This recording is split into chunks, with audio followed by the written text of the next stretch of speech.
Before I begin, what's very important is to take away the confusion, the puzzlement, the bewilderment of people at what is going on. Look, we all know something is happening that has never happened before. And when we take a look at, what Trump is doing, we've never seen anything like that. The speed of change, the way the world is reacting to him, the Democratic Party that seems to be burying themselves. We don't understand what's going on, and of course the victory of Israel over the Arabs and so on.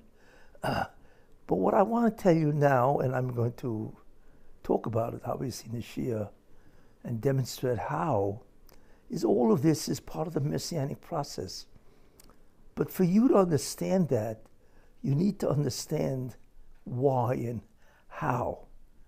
And there's certain things that I am going to talk about tonight. Actually, it can actually be called a revelation.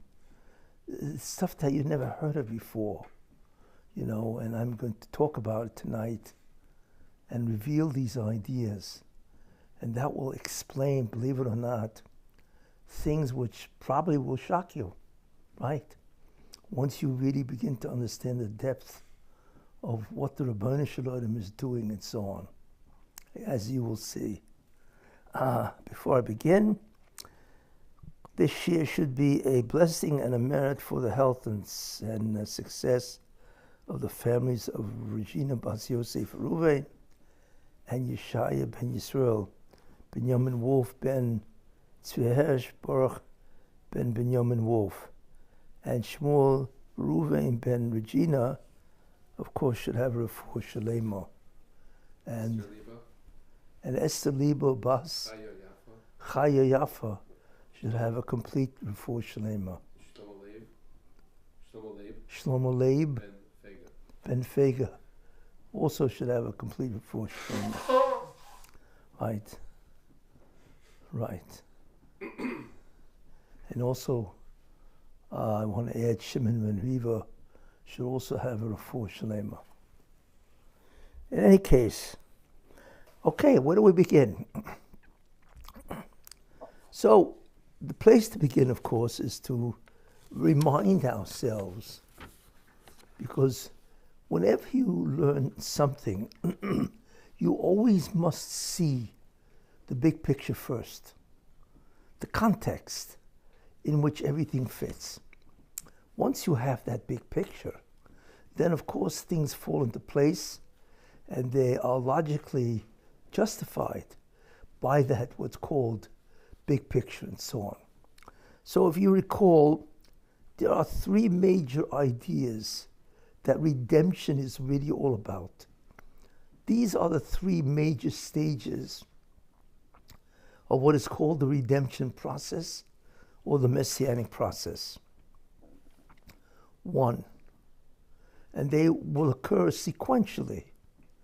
The first idea is that evil has to be eradicated. It has to be obliterated, annihilated. Basically, it has to be removed, obviously.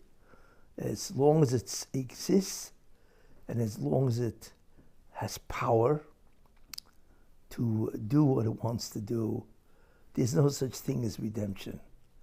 Now, I'm not defining evil, obviously. I don't want to go that far afield. But we know basically what evil is, and it has to be eradicated. Then the second stage of redemption is that there has to be a change of being. Now, obviously, I'm jumping because we could say the second stage is where the exile ends and the Beis Hamikdash is rebuilt and the Shekhinah returns. That's all true, and that's all part of the stage after evil is destroyed, and so on. But I'm jumping ahead to a major stage, and that is that being has to be changed, okay? In other words, I mentioned this, I gave a whole shiur about this.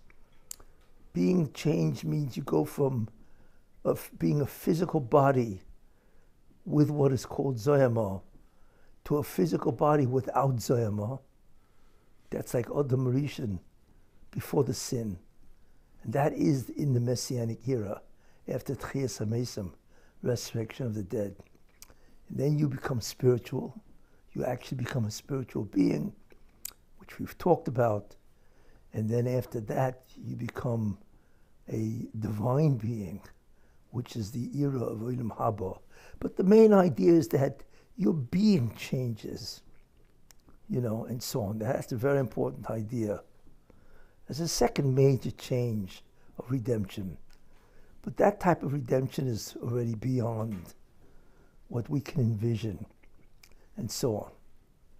And the third major change, which is concomitant with a change of being, and it's probably the greatest of all changes, because really that's what it leads up to, is a change of consciousness, awareness.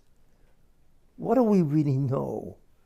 What is our reality perception, right? Consciousness. And obviously we go from a state of many beings or multiple beings, and we realize in the end that there is only God, right? Besides God, there is nothing else. And not only do we realize that in whatever form we will be thinking in the Olam Haba, but we actually experience God as as a being that is the only thing that really exists. And we actually experience that. And we don't even know how that happens or what it means. But that is the ultimate consciousness, and so on. Anyway, so this is the three major steps that takes place, and it defines the redemption process. Okay, now going more into the individual steps. Obviously I'm going to leave out the last two, is the concept of evil. Okay, and that is divided into substages.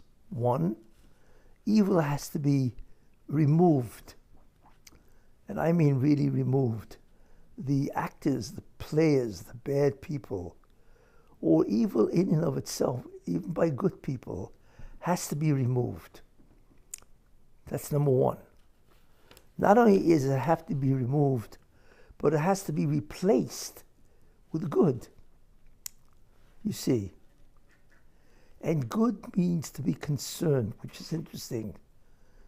Good means to be concerned with enhancing and improving being of oneself and of others. That's what the good basically really is. But in any case, evil has to be replaced with good. Then the third part of that is where the good itself has to reach a higher level. So once evil is gone, and then there's good, then the good itself has different levels, okay, of intensity and form. So it has to elevate and go from a low amount to a much higher amount. So I would say that's the third stage. And the last stage is something which is very interesting, which will happen, by the way, is that the concept of evil, or the idea of evil, will be removed from creation. That means you won't even be able to think of evil. It doesn't exist anymore as a concept, right? That negative idea, that negation of good, won't exist. So you can't be evil because you don't even know what it is. You cannot imagine that type of behavior called evil. And that will only happen, obviously, after the Zoyama, after the Tchias HaMesim. Because when the Satan dies, which he will die, or certainly he will cease his operations, then what that means is not that the Satan ceases, but the idea or the concept lingers on. No, the concept doesn't exist anymore. So you cannot even imagine doing it because you cannot conceive of it. And we don't even know what that means. But God, just like who allows evil? Well, God created the possibility of evil. You see, that itself is a nivra, is a creation. So what God do is he will remove it. He will yank it out of creation.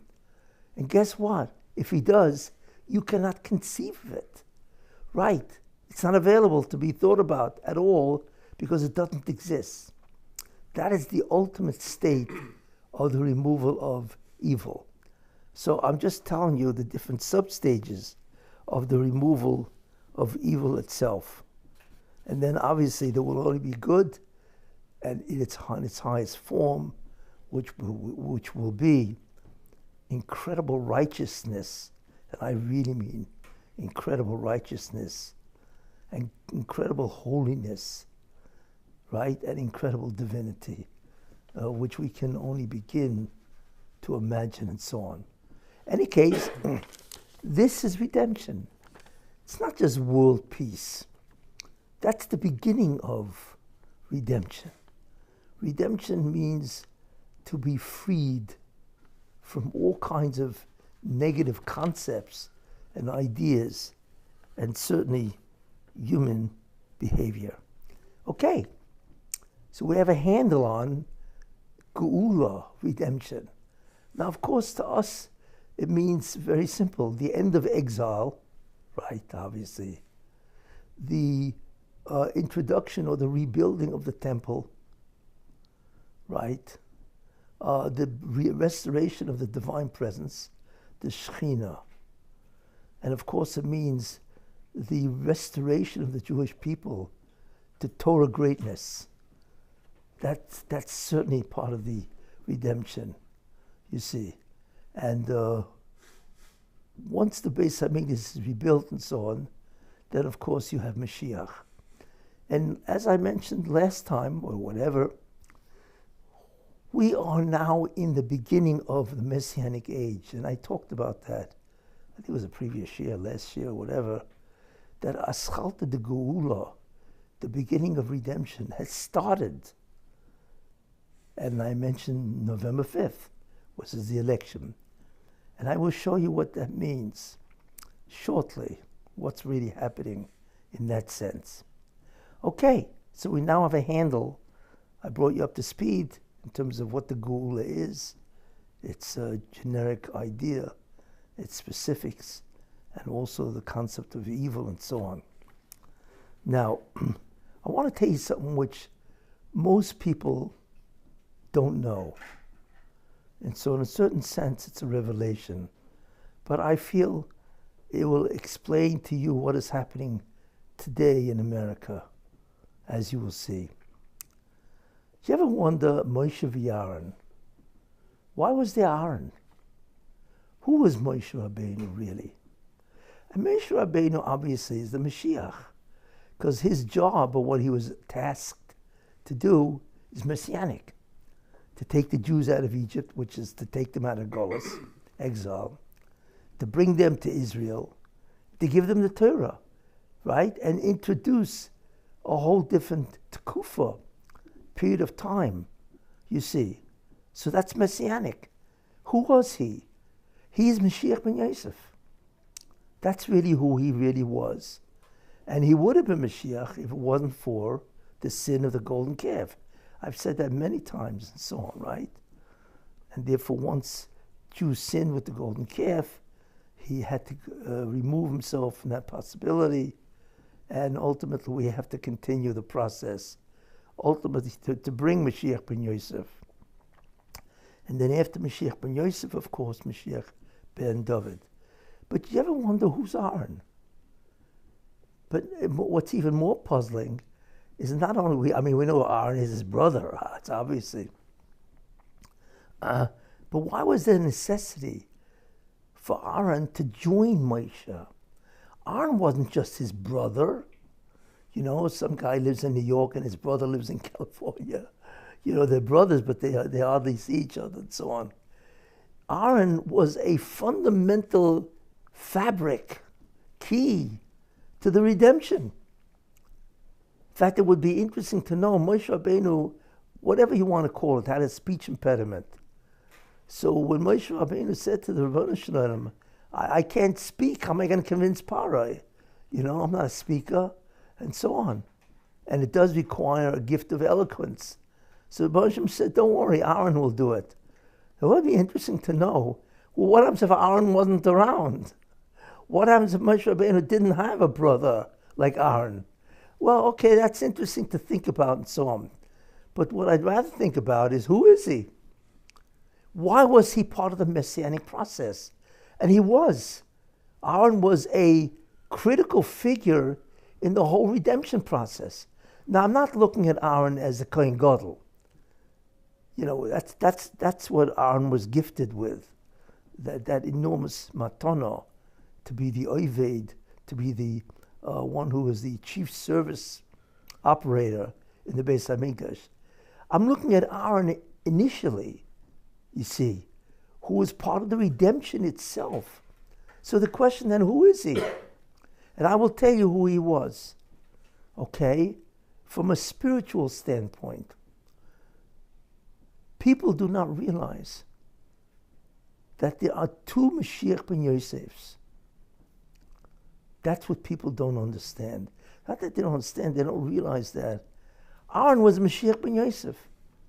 But wait a minute, so was Moshe. And the answer is, you're right. There are two Mashiach ben Yosefs, right. That's really what it is. So we find, therefore, that the Mashiach ben Yosef has a partner. Where do we see this? Which is interesting. You know, two Mashiach ben Yosefs? Yes, because they basically both have individual jobs. And that's what it takes to end the Golus.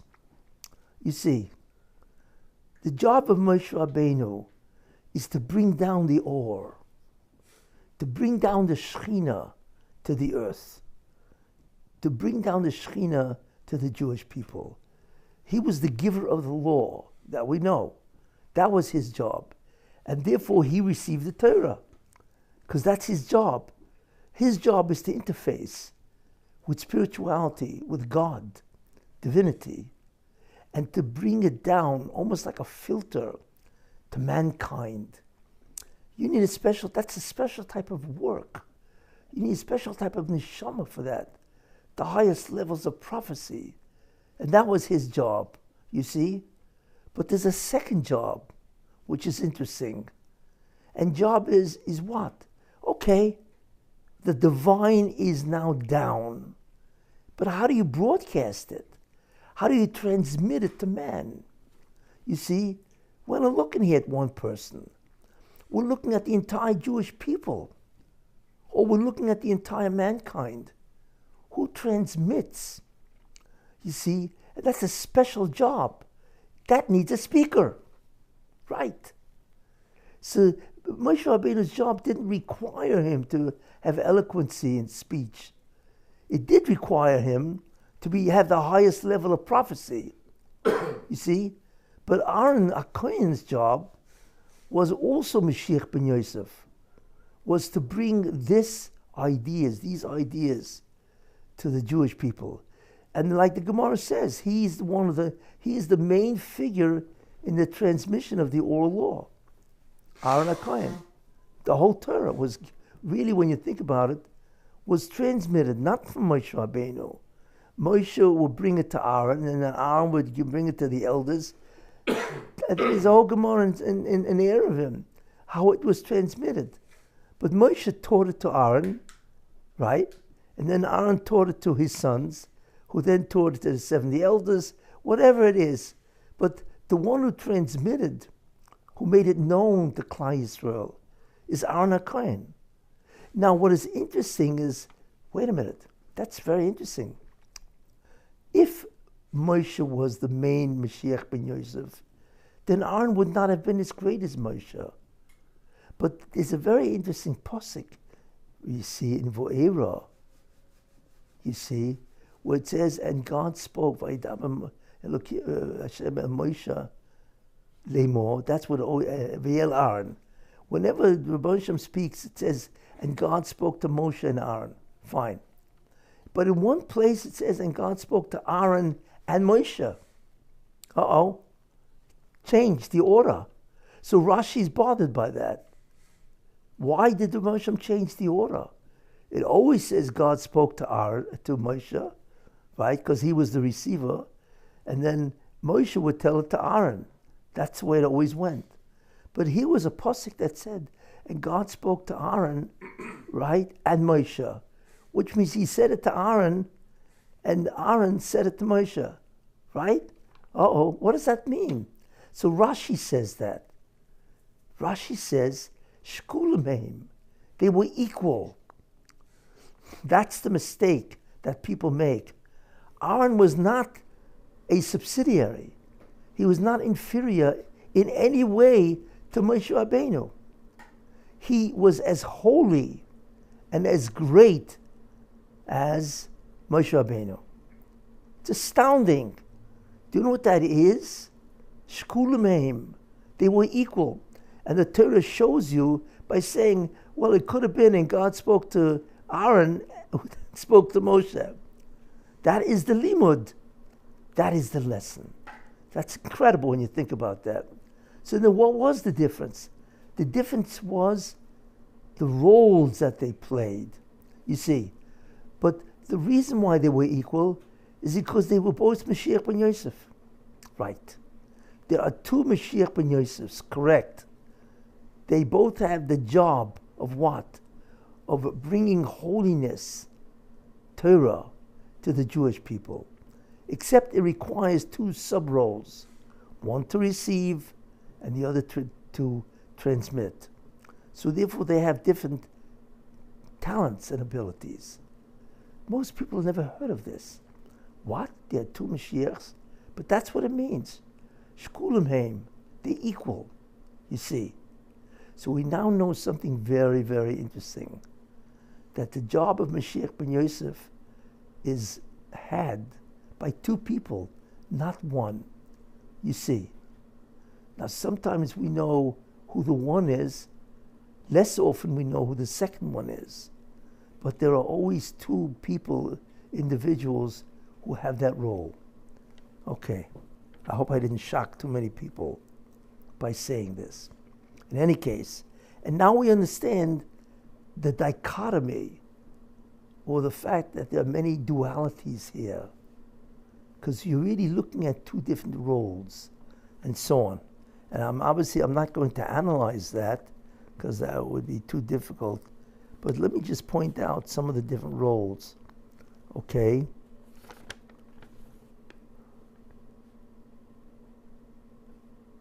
Yeah. Well, the first duality we find, which is interesting, Adam started off as one, and it was really supposed to be only one. Problem is he sinned, so therefore that created two roles. One is to get rid of evil, which he introduced, and the second task he had, right, was then to bring down Kedusha, holiness. So therefore you have the following duos, if you want to use that word. Cain and Hevel. Interesting. Two, Cain and Hevel. Both of which were assigned that task. You see?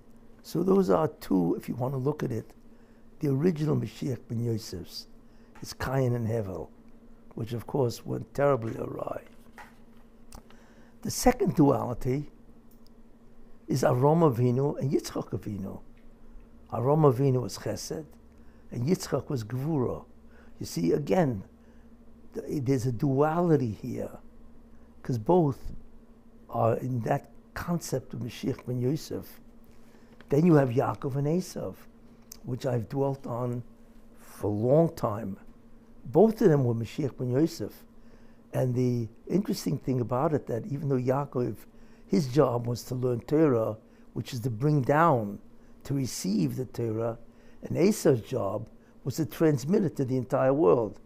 He was Yoshev Holam, a dweller of tents, which is the job like Moshe Rabbeinu, right? And Esav's job is to bring it to the world, to transmit it.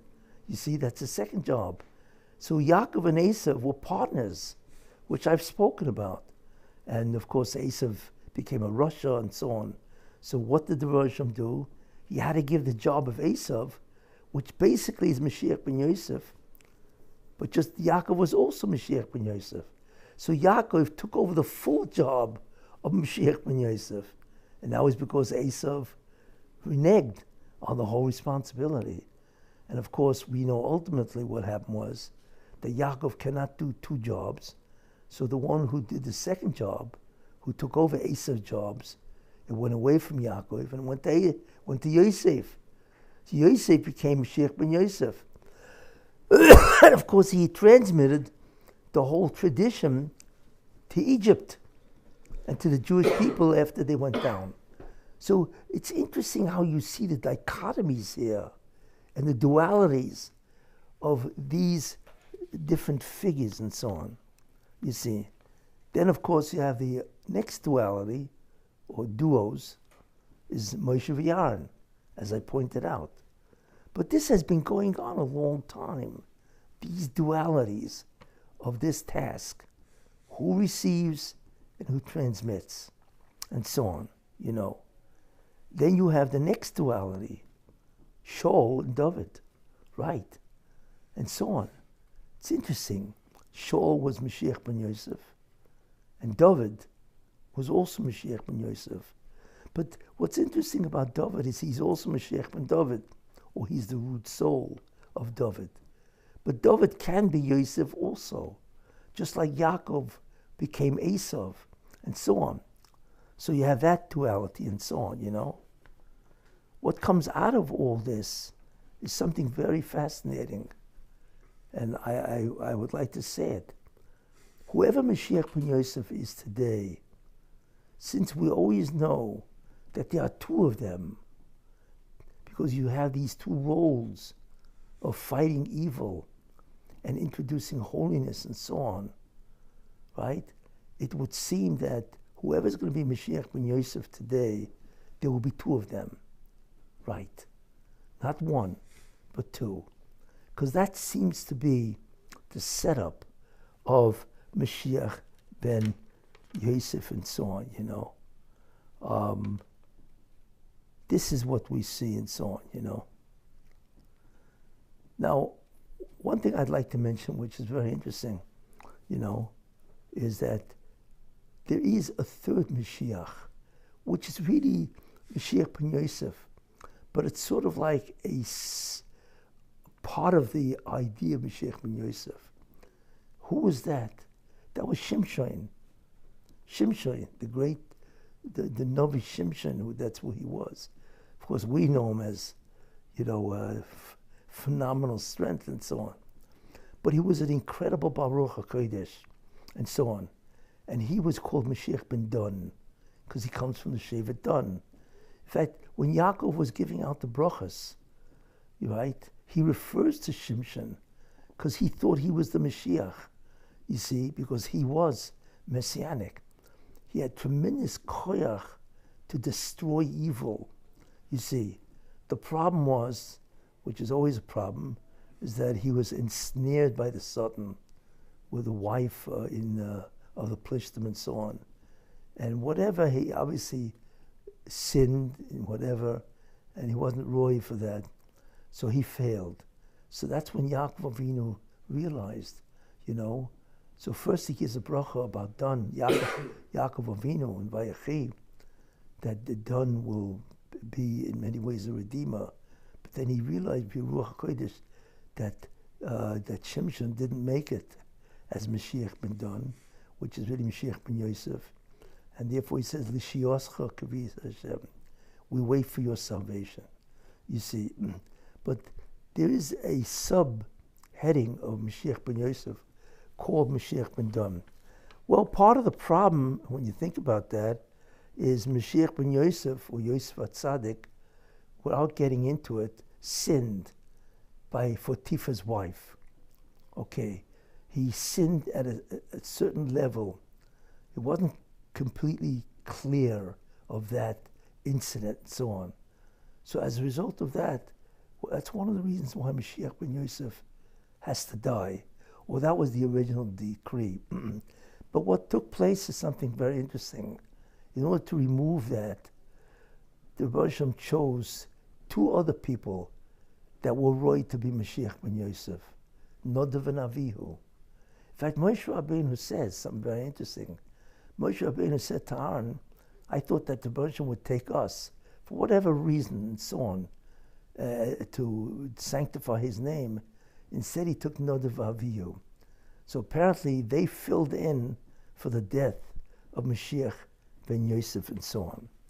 In any case, this is what we see and so on, you know. But in any case, what we now see is the concept that Mashiach ben Yosef is really two people having different roles in that setup and so on, you know. Well, we could begin to think, or we can begin to ask ourselves, say, wait a minute, if that's the case, right, that Mashiach ben Yosef is really two people, and we see that the original is Moshe v'Aaron and so on. And if that's true by Moshe v'Aaron, as it says, Hine go'alti eschem achris koreshes, behold, I will redeem you, right? The last cooler will be like the first, right? We say that in Kiddush of Shabbos, of Musaf. Then what would make sense is what? If that is the case, that in the first Geula, Moshe v'Aaron too, then that's probably the last Geula will be like the first. Just like the first had two Mashiachim at the same time, which is interesting. So the last Geula will also have two people who are Mashiachs. In any case, now, so we now begin to realize something very interesting. I have mentioned many times the saga or the story of Trump and so on, right? The concept that Esav wanted to do tshuva. We know the story. I have mentioned it many times. He wanted to do tshuva, but Yaakov Avinu didn't realize that, so he went back to his old ways. So because Esav wanted to do tshuva, the Baruch said, in the end of time, you will do tshuva. You will go back to your original role of Rav Yavoi Tzoya, that the older will serve the younger, you see, which means that you will actually assist whoever the Mashiach ben Yosef is, you will assist that person, you see. So that is what Trump, and based on all of this, that Esav will return to assist the Mashiach ben Yosef in bringing the redemption, I stated that that is Trump's role. That Trump, in many ways, is a Gilgul, as far as I'm concerned. Trump is a Gilgul of Esav himself, you see. And therefore, I predicted years already that he would win. Not only that he would win, right, but that he would change. He would combat evil. He's the Tov Shebe Esav. He's a good part of Esav, doing tshuva, and he will combat the evil of Esav, the real evil of Esav, which of course is the Democratic Party and the whole former administrations and so on, and that he would combat them, and it all happened. Everything is basically coming true. What I had predicted, based on these ideas and so on, you know. So that is a very important concept, you see. By the way, and that's who Trump is. Of course he's not Jewish. He's not Mashiach ben Yosef. But his job is Rav Yavoi Tzoya. his job is to assist Mashiach ben Yosef, you see, in order to bring the Geula. What's amazing is that that's exactly what he's doing and so on.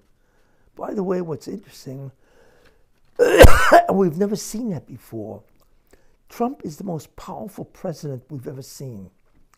Everybody shakes at Trump. Everybody wants to see this man. I mean, even before he became president, everybody was going to Mar-a-Lago. It was incredible. That was the White House.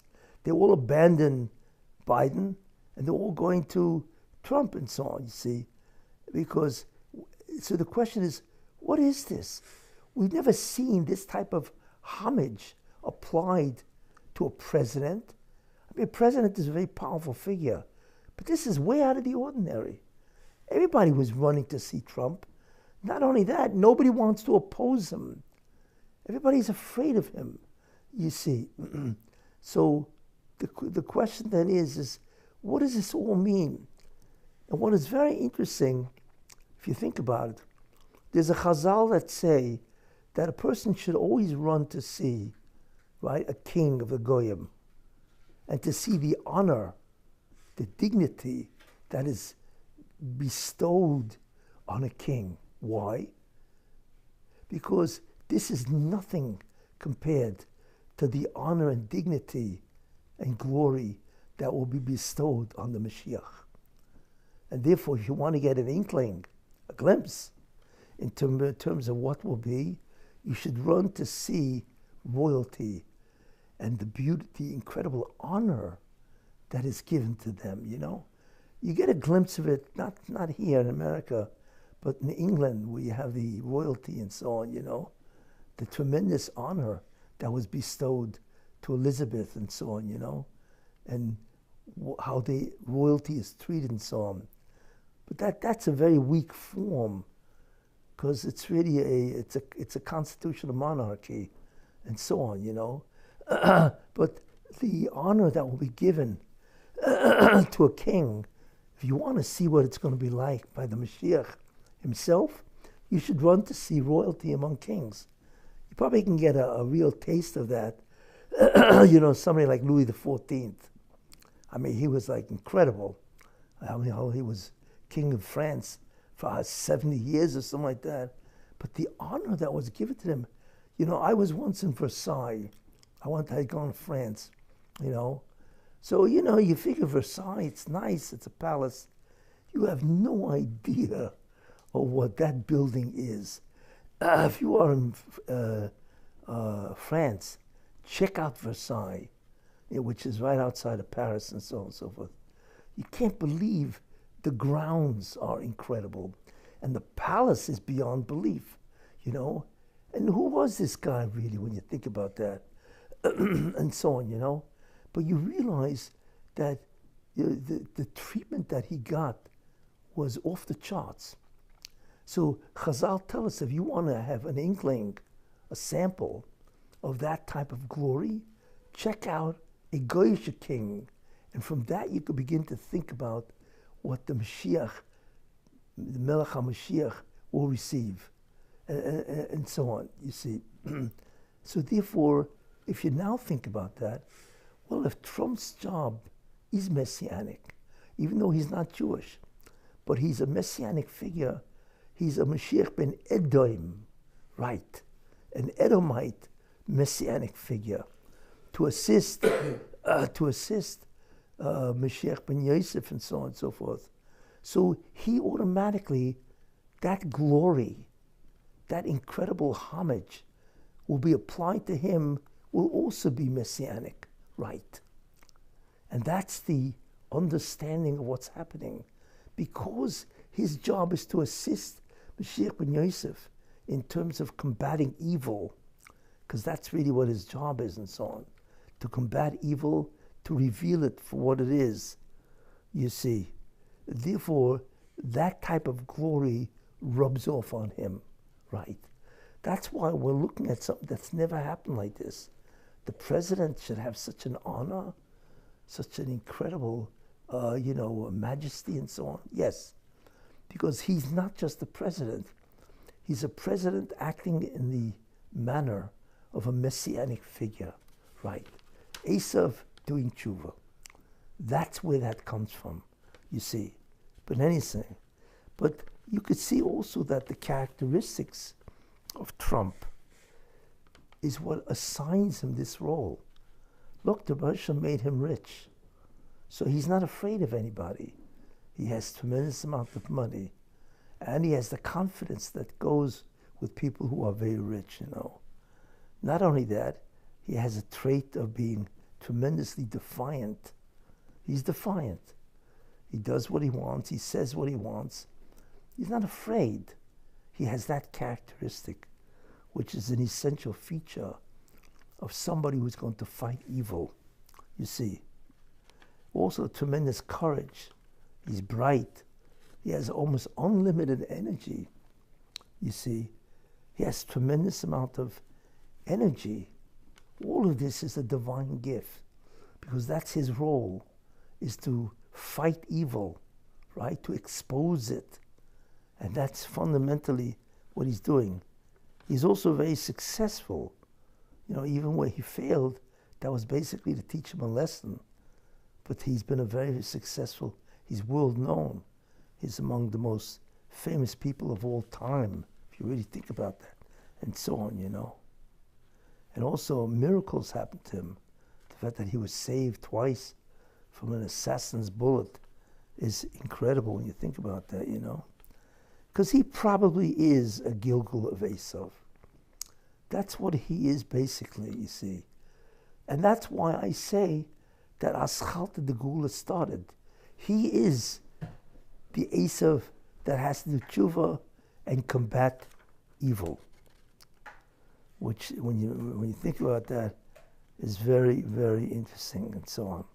And like I say, his job, based on the divine plan, is to expose evil and so on, you see. But it's not only to expose evil, it's to expose evildoers. Who are the ones who do it, you see? And also how the depths of evil, which is being exposed now with this new program called Doge. So what the Rebbe Hashem has done is he has given him two interesting groups. The first group is his cabinet. He has had tremendous success in all his cabinet selections have been chosen. Because in order for him to be successful, he needs men of courage, including Tulsi Gabbard and so on, you know, people of tremendous skill, assertiveness, aggressiveness, that really are sincere about changing America.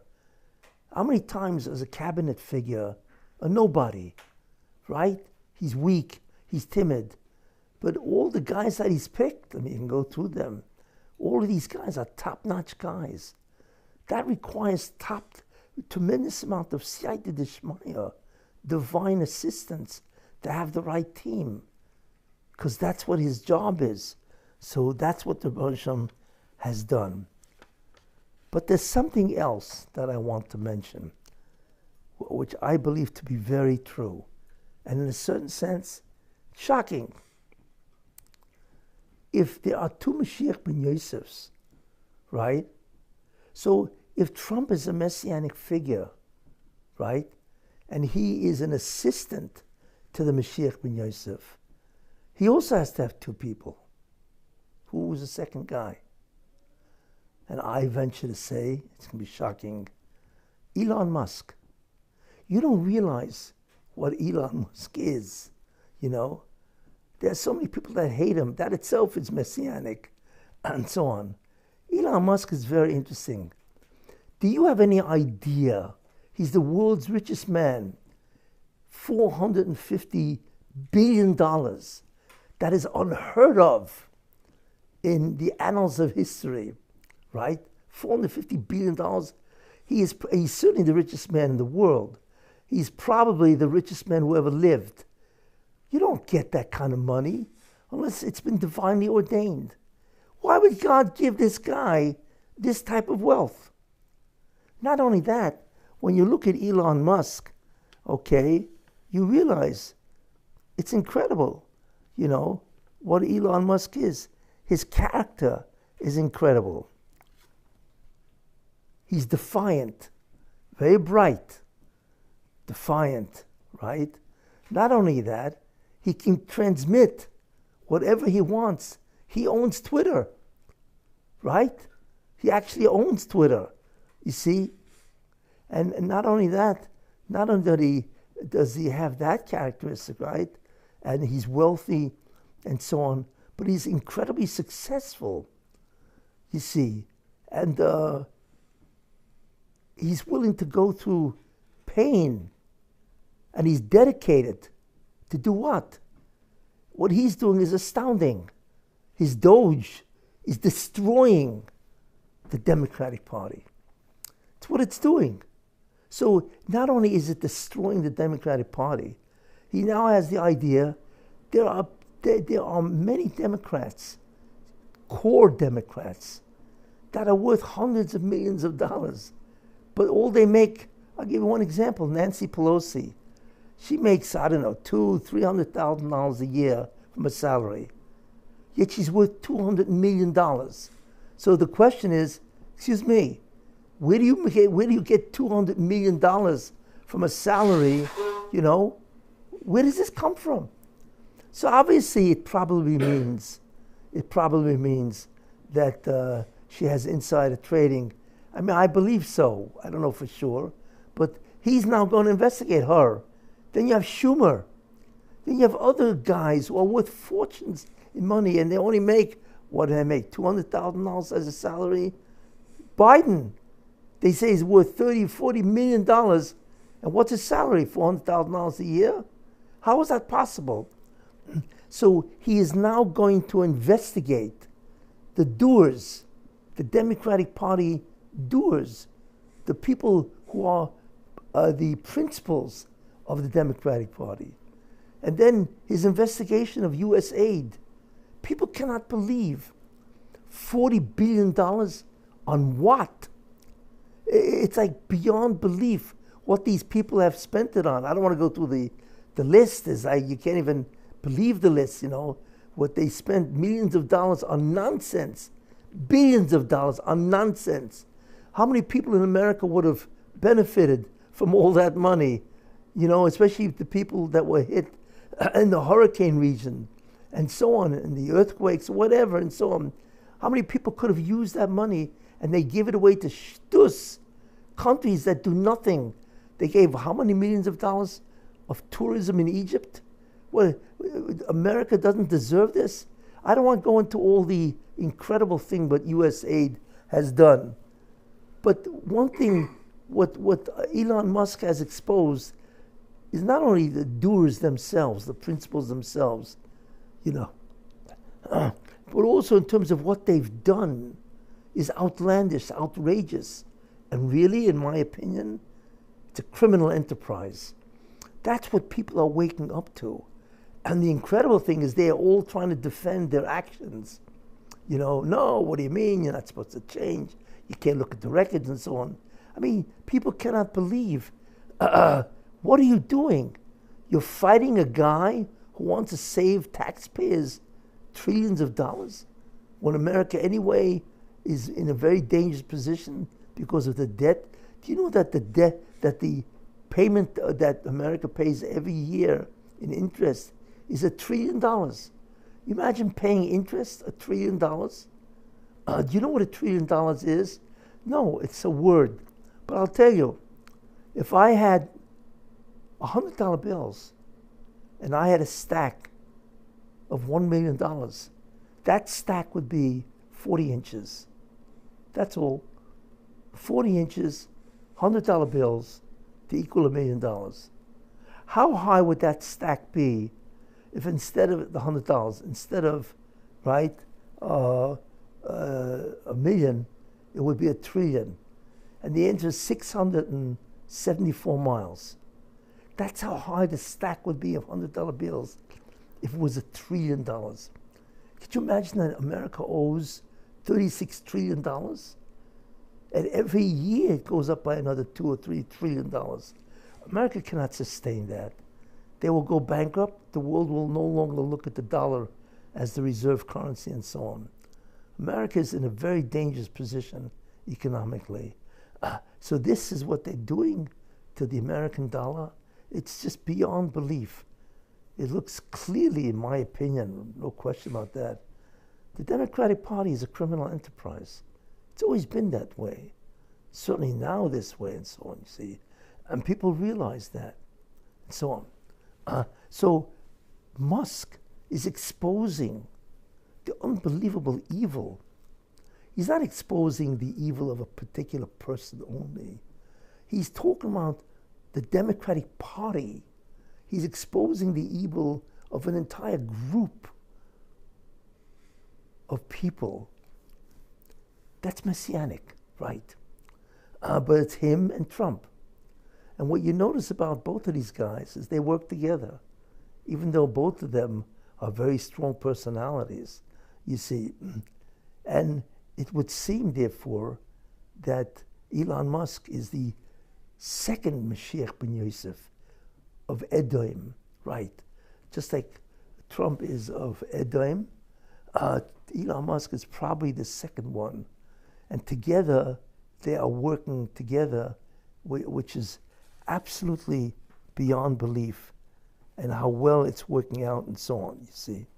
In any case, so these are very important ideas. So we realize what they are doing is not just destroying or opposing an individual member of the Democratic Party. They are ripping to shreds the credibility, the legitimacy of the whole party itself. That's what they're doing. And really, when you think about that, that's exactly what the task is of Mashiach ben Yosef, especially the assistant to Mashiach ben Yosef, which is really what Esav is, which is interesting, and so on, you know. So this is what's, is that the depths, the disgrace, and the treachery of the Democratic Party is being revealed totally by Trump and Elon Musk, which is really fascinating when you think about that. So we are watching Aschalta de Gula slowly play out, that Trump and his partner, Shutaf, whatever, Elon Musk, are destroying the principles of the Democratic Party, okay? And he's revealing the extent of chicanery, falsehood, right, and theft of this party, and the evil that they've done to the average American taxpayer. I mean, it's beyond belief. You know, one would expect almost that the American people would rise up, right?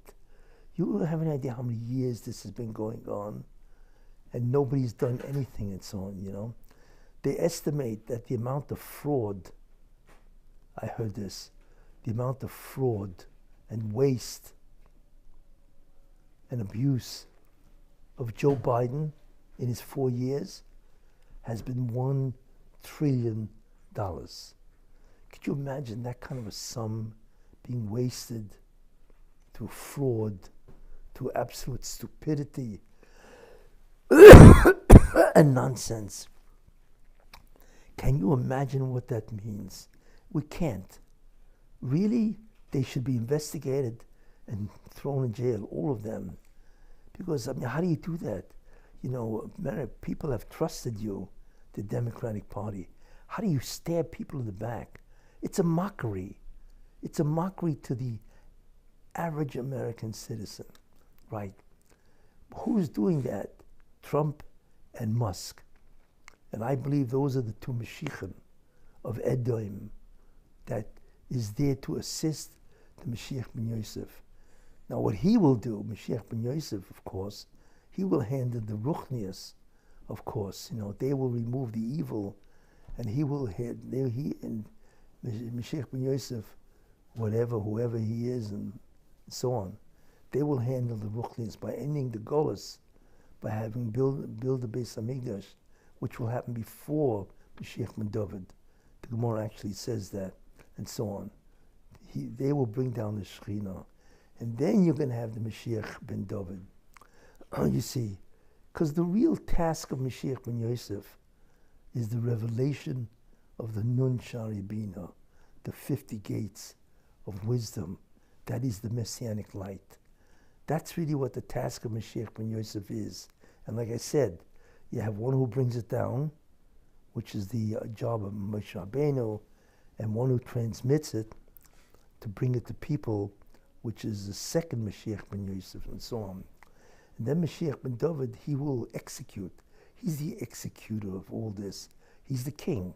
He will run Judaism as an unbelievable nation of prophets.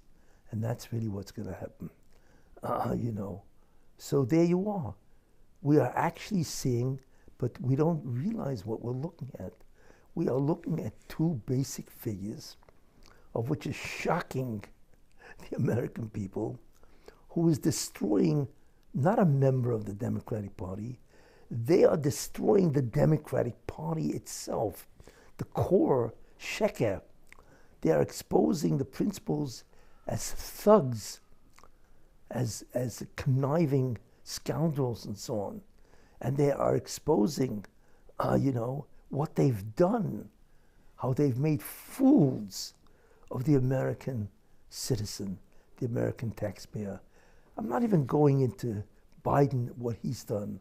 I mean, this man destroyed America. It's going to take years to undo the evil and the treachery of this person is beyond belief and so on, But the only way that could happen, it's never happened before in that way. People have been exposed, members, and so on. But this is the party itself is being destroyed. And that is Messianic.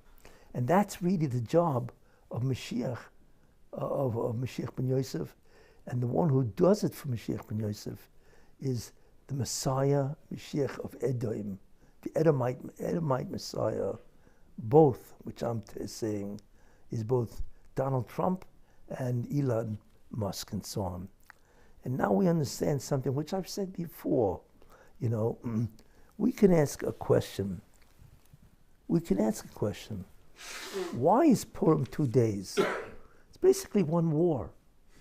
If it's one war, there should be 1 day. You commemorate, right? Since the last battle was fought on the 14th, so the 15th becomes Shushan Purim, right? So you have 1 day to celebrate.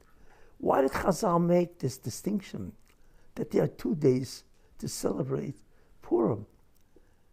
That's a very valid question, because we're not talking here about many wars.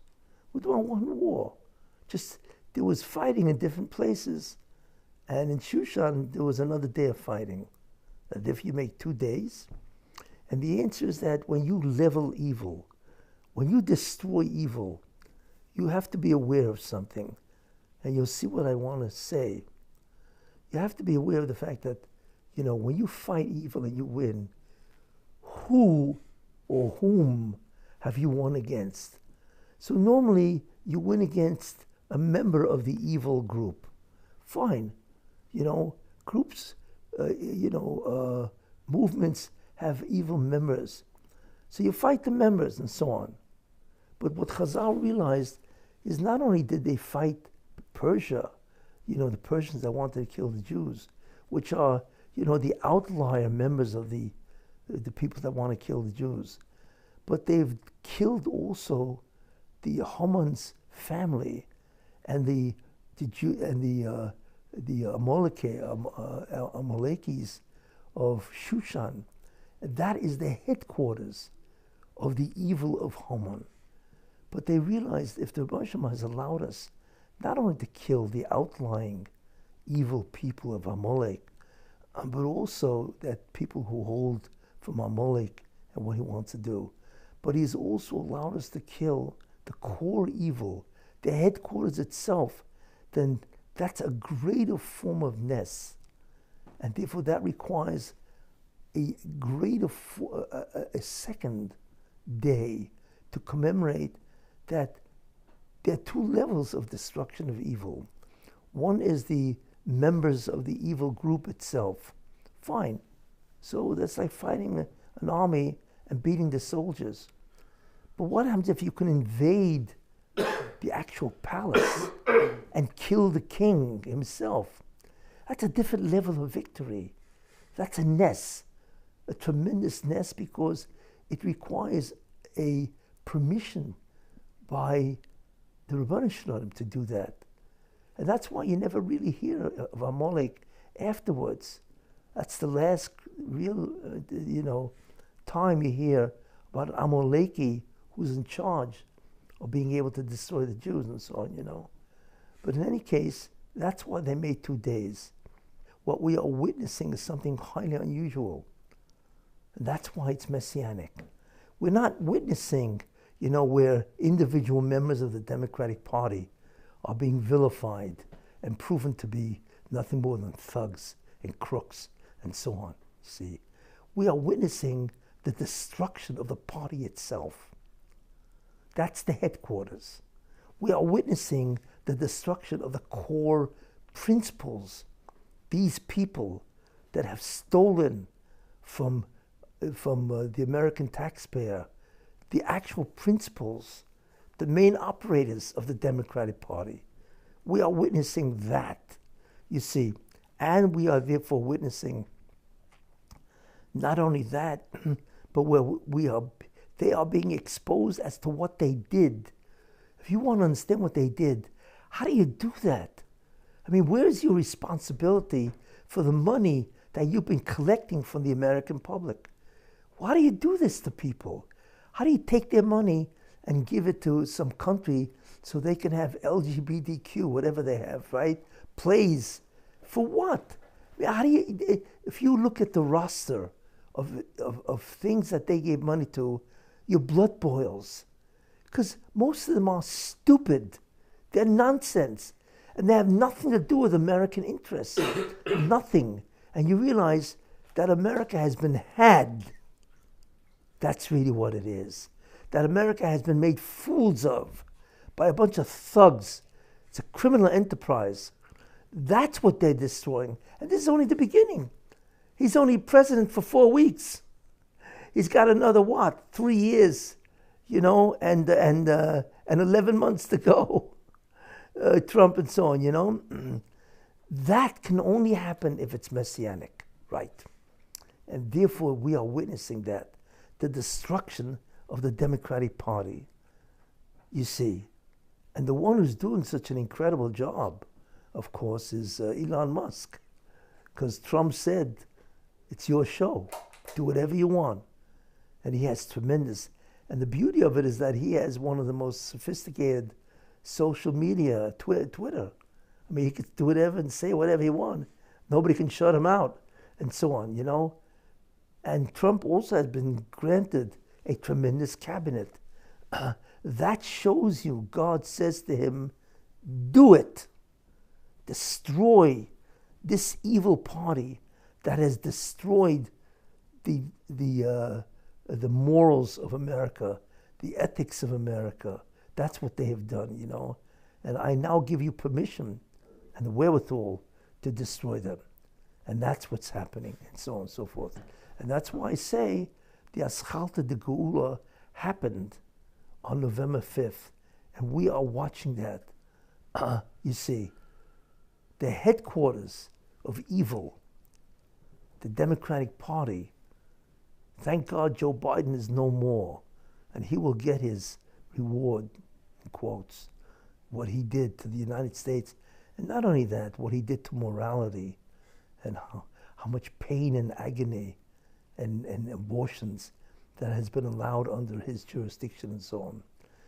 In any case, this is what we're witnessing. So the main thing is, hey, take heart. This is the Messianic process. This isn't just Trump and Elon Musk. This is exactly what the script is. This is exactly what it is. To destroy evil, as I said, to remove evil, you see, right? And to replace it with good. And they're doing it. So that's what you have to focus on. You're watching the Messianic process, but initially it's by the assistance to the Mashiach ben Yosef. It is being done by the Mashiach ben Edom of Edom. And that's why it will succeed. And that is why the whole world, right, is enraptured because of Trump. And they can't believe what Musk is doing and so on. But they have been granted tremendous siyata d'shmaya to do their job. So look, we have to in certain ways rejoice that the process has started and it's working. It's being done against the Democratic Party, against evil. Look, Joe Biden is kicked out. He was in tremendous disgrace. And not only him, but that other nobody, Harris. Same thing with her. God has disgraced both of them, you see. And they have to live this down. They were booted out by the American people and so on. And that is a disgrace to both of them for the evil that they've done, certainly to America and so on. We just have to hope that the next phase of this operation is Israel and the Erev Rav. Because what is happening in Israel is terrible. There is a war against the Torah itself, okay, where there's a tremendous opposition to people learning Torah. And like I've said, the public school system in Israel is 1.5 million kids. That's the whole future of Eretz Israel, okay? And they know nothing. Hardly anything about religion is taught in the public schools, which is an unbelievable travesty, you see, of which all these people will be severely punished one day. So we have to hope that this will end and that the Supreme Court, which is really a tremendous rebellion against God and so on, will all be put aside, and the Erev Rav will be not just destroyed, but put aside. Well, they will become defunct altogether, and that Torah will be restored to Klal Yisrael by Mashiach ben Yosef, whoever that is, and whoever the two people are that will arise and change Klal Yisrael, and so on. Thank you.